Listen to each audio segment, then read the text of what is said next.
This is the Drive Maker from DSM Noisemaker, and it's a drive pedal that has basically an overdrive circuit, a distortion circuit, and a fuzz circuit pretty much inside of it, where you can tweak so many little things that allows for so many great possibilities for you to get just an insane array of different drive sounds. So this is really one hell of a versatile drive pedal. There's so many different ways to use it, and there's so many different ways that you can tweak all these tiny little things that can really change the overall tone that you get. So jumping right into it, you have 6 knobs where you can change the different aspects of the drive. You have level, bass, treble, gate, gain, and voice. Level, of course, is your volume knob. Then you have bass and treble, which when you go counterclockwise, it cuts them down. Then when you go clockwise, it goes ahead and boosts it up. Then you have gate, which is basically a noise gate inside of the pedal, and this can come in extremely handy, especially when you're gonna go ahead and put on all the drive that you can and all the boost that you can too. Then you have your gain knob next to that, which goes from clean to max. When it's on clean, you actually do get pretty much a clean sound with the tiniest bit of dirt added to it.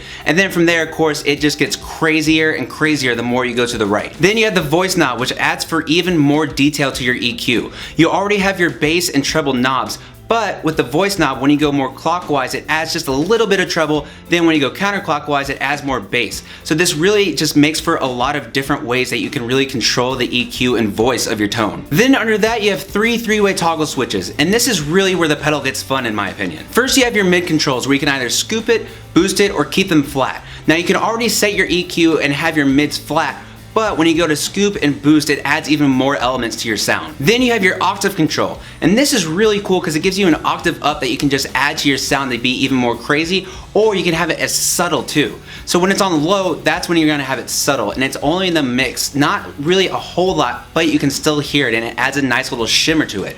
When it's in the middle, that's when it's off, and then when it's on the right side, that's when it goes ahead and it's fully in the mix. Then you have your mode switch, and this is where you can just go between your overdrive sound, where you can have just a tiny little bit of grit added to your sound, or you can up the gain and have a really solid rhythm tone. Or you can go to distortion in the middle, and this is where it's more high gain and can just go absolutely crazy, but not as crazy as the broken side. This is where it's just all out, just crazy, fuzzy, and just really weird, but so much fun to play around with. So then you have your 2 toggle switches, engage on the right, and then finally you also have a boost toggle switch. And this is really cool because it's not just a regular boost where it's like, hey, we add as much as we want. The boost can actually be adjusted to give you plus 24 dB on top of it, which can be really awesome and really just put you that much more above the mix if you need to be.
Versatility is really the name of the game when it comes to the DriveMaker. There's so many different ways to use it and implement the different sounds you can get with it, where it's just so much fun to really dig into it. And I've had it for a while now, but I still feel I haven't really unlocked every single sound that I could really get out of it. So it's just a lot of fun to dig in and really pinpoint little things and tweak little things here and there. So on top of that, you can either go ahead and just keep it in the front of your amp, or you can put it through the effects loop as well. And finally, for even more tweakability, which I think that's a word, tweakability? Yeah, let's go with it. For even more tweakability, there's two internal switches that you can go ahead and switch over. One where it goes guitar to bass, and this is really cool because when you go to the bass side, it lowers your high mids a little bit and boosts your low end, and then there's also the effects assigned as well. And one more really cool thing about the back of the pedal, now of course when you cover it with Velcro, it's not that cool, but when you're playing around with it, there's all these little settings that are automatically on the back of it, and you can even write in your own as well. Overall, with all the ways that you can tweak your EQ, tweak your drive, and go ahead and select what kind of drive it is on top of that,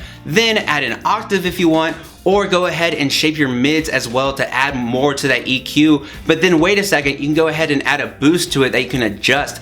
It just makes for so many ways to go ahead and use the DriveMaker. No matter what guitar, what bass, or anything else you plug it into, there's so many different ways to go ahead and use this. And really, it's one of the most versatile, if not the most versatile drive pedal I've ever worked with.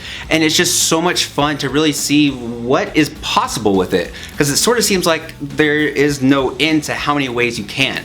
But let me know what you guys thought about it. Thank you so much for watching as always. I appreciate it so much, you guys, seriously. If you haven't subscribed yet, go ahead for more videos like this and really just everything bass related. And if you want to help support the channel as well, head over to my Patreon page for all kinds of stuff like behind the scenes, giveaways, and really it helps support the channel. But even if you don't, I appreciate you guys watching so much. Thank you as always for watching, and I'll see you all next time.